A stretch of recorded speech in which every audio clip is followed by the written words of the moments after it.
doses and stuff like that. So it's a very weird world out there. I'm sure Epidiolex is that out yet? Epidiolex?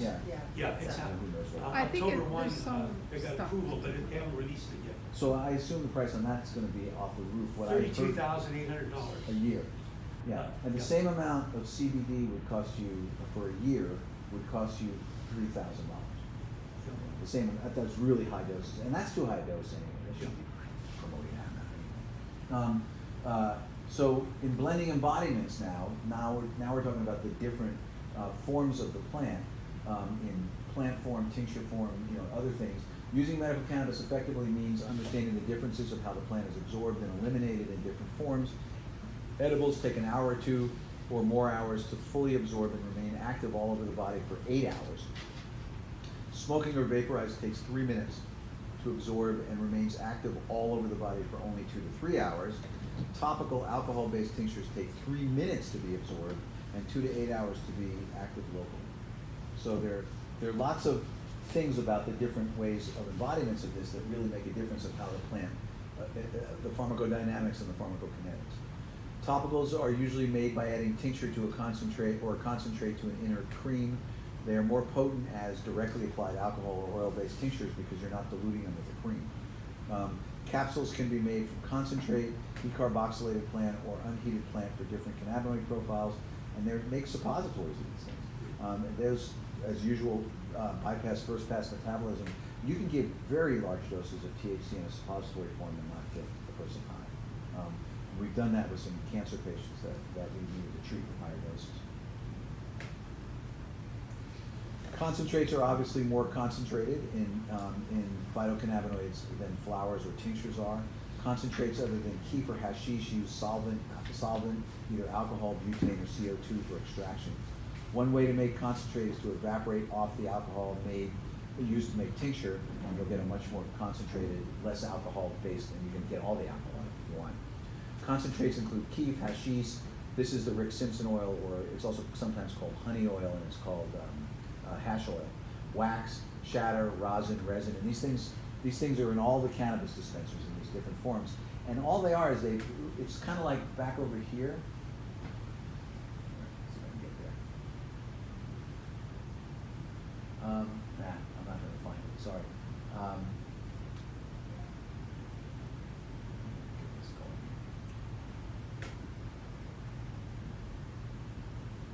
So, this is what I was going to show you. So this one, if you look at this, this is that thing I showed you with the different concentrates. So these are super high levels of all these things. These are only because they've been concentrated. So this is a tincture that was taken. These are two tinctures that were taken, and all the alcohol was pulled off of them, and they were turned into this honey oil, or Rick Simpson oil, and that's why they're so concentrated like that. But you would never consume this amount of them. This is the whole embodiment of something, like a fluid ounce of it or a gram of it. And so no one consumes those amounts of it. Let's get over here. So blending embodiments, if you look at that, isolates are pure cannabinoids extracted from the plant and isolated from all other substances. So another thing they can do is take the plant, reduce it down into an oil, and then draw off the CBD, draw off the THCA, draw off the THCV, draw off the other cannabinoids. And those are then pure isolates.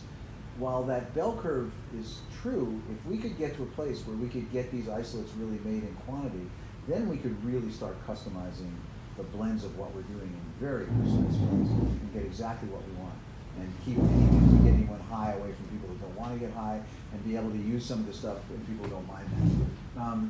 CBD isolates can be added to tinctures to boost CBD levels or create CBD levels in tinctures that don't have them. So the Black Beauty I've mentioned is a 2.7 THC to 1 THCV.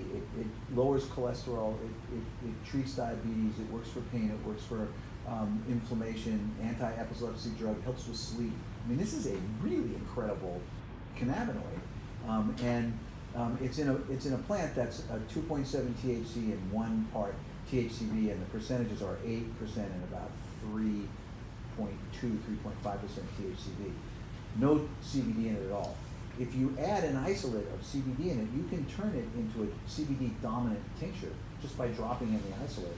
And now you've got I've made it with a 5 to 2.7 to 1 plant, and that's a remarkable plant, and very different than the parent plant.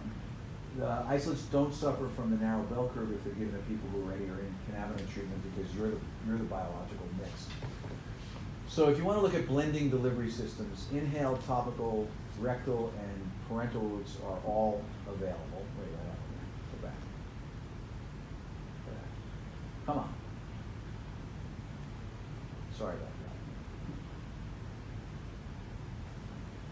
So inhaled, oral, topical, rectal, as I said, inhaled is the most popular by smoking. Inhaled has the most rapid onset and the highest blood tissue levels, shortest lasting effects. And inhaled THC, CBD, THCV give rapid, short-acting pain, inflammatory, and anxiety relief. Anti-nausea. What? You say anti-nausea. Yeah, they do that too, you're right. It's amazing. So many things. It's hard to get all this in. Oral's the most, it's next most popular, and can include edibles, capsules, tinctures, and concentrates. The oral delivery method results in long-lasting periods of activity, but they are slow on onset. Oral THC, THCV, and CBD are much slower in onset but have longer effects. And the delayed effects of edibles results in a lot of ER visits. And what happened, it's getting less now. In California, we didn't used to have a rule that said you could only make a gummy with 10 milligrams of THC in it, and they used to make them at like 75, and people would take them and just end up in an emergency room because there's way too much THC.